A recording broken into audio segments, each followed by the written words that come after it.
لا يستطيع الإنسان يصير متقي إلا بطلب علم. لو أراد يصير متقي من غير طلب علم سيعمل بإيش؟ بالبدع.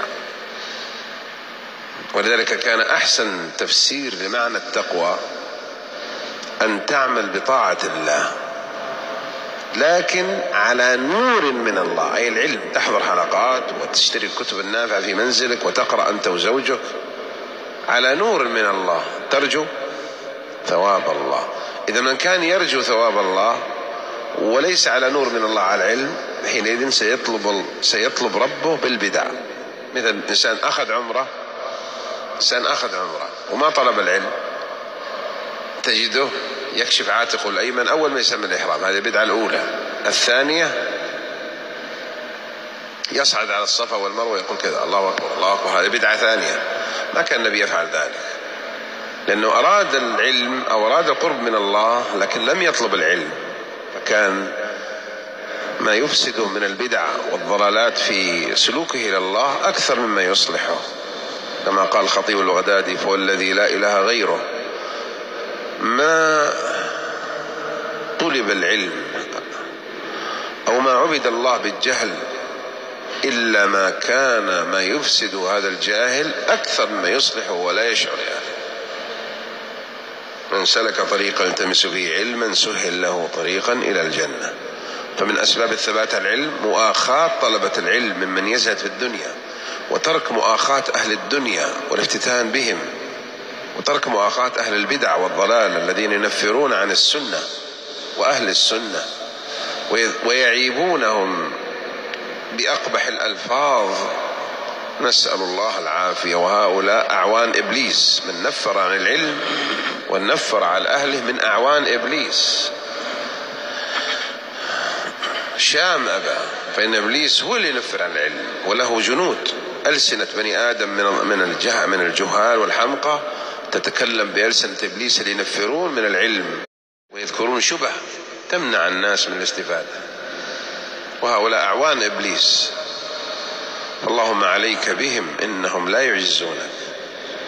شياطين الإنس والجن يوحي بعضهم إلى بعض زخرف القول غرورا، فلا كثرهم الله وجعل بأسهم بينهم شديد وأنزل عليهم الفقر والأمراض المستعصية. كل من ينفر من الحلقات بعمله أو قوله أو حسده أو حقده فاللهم أبعده.